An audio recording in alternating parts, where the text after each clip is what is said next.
In the shadow of a fallen prophet, a new force rose, a warrior, a statesman, a conqueror.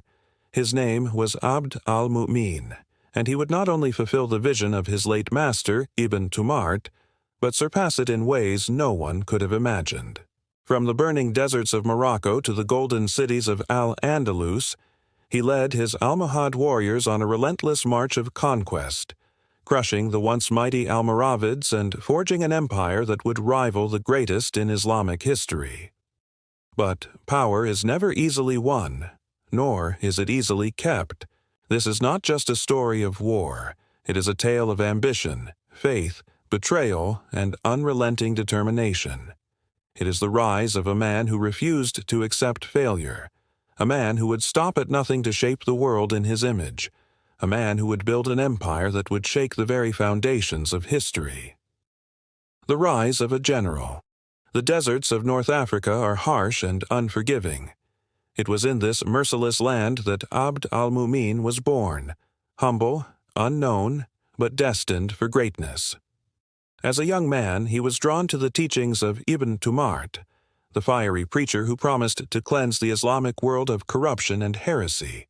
Where others saw only a zealot, Abd al-Mu'min saw opportunity. He did not just listen, he learned.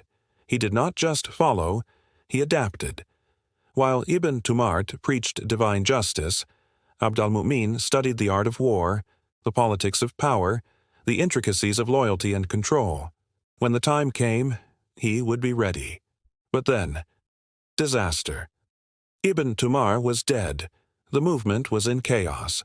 The Almohads stood on the brink of annihilation. And in that moment of darkness, Abd al-Mu'min did the impossible. He seized control.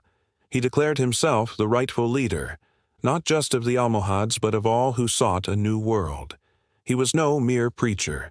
He was a general, a ruler, a man who would shape history with blood and steel. The war against the Almoravids.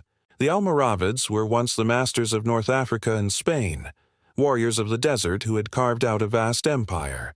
But time had made them weak.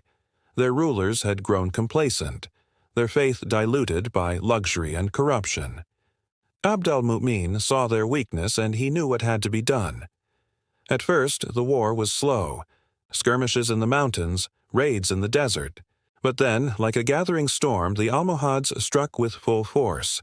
One by one, the great cities of the Almoravids fell. Fez, Tlemcen, Oran. The once mighty warriors of the desert found themselves hunted, outmatched, and broken. And then came Marrakesh, the heart of the Almoravid Empire, a city of wealth, power, and fear. The siege lasted for months. The walls, thick and unbreakable, stood defiant against the Almohad forces. But Abd al-Mu'min was patient. He knew that every empire has a breaking point, and when the walls finally crumbled, when the gates were thrown open, the streets of Marrakesh became a river of fire and blood. The Almoravids were no more. Their empire was shattered, their legacy erased. Abd al-Mu'min had done what no one before him had dared. He had destroyed an empire and built his own upon its ashes. The conquest of Al-Andalus. But victory in North Africa was not enough. Across the sea, in the rich lands of Al-Andalus, chaos reigned. The Christian kingdoms of Spain were growing stronger, while the Muslim rulers of the region were divided and weak. Abd al-Mu'min saw an opportunity, and he seized it. With his armies at his back, he crossed the sea, bringing the wrath of the Almohads to the Iberian Peninsula. Seville, Cordoba, Granada, one by one the great cities fell before him. But this was no mere conquest. Abd al-Mu'min did not just seek to rule, he sought to transform. He wiped away the old traditions, enforcing Almohad law with an iron grip. He replaced the scholars and judges with his own men, ensuring that only his vision of Islam would prevail. Some called him a reformer, others a tyrant, but no one dared to stand in his way. A ruler like no other.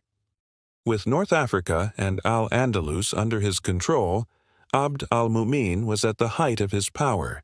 He was no longer just a conqueror. He was a builder. grand mosques, towering citadels, vast trade routes.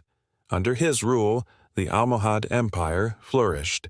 But even the greatest rulers have enemies. Rebellions flared in the far corners of his empire. His own generals whispered in the shadows. The Christian kingdoms of Spain, seeing his rise, prepared for war. The struggle was not over. It never would be. Power, once gained, must always be defended. The final years. For over 3 decades, Abd al-Mumin ruled with an unbreakable will. He had done the impossible. He had avenged Ibn Tumart, crushed the Almoravids, and forged an empire greater than any before. But no man can escape time. In 1163, the conqueror who had reshaped North Africa and Spain took his final breath. His death sent shockwaves through the empire. Without him, could the Almohads survive?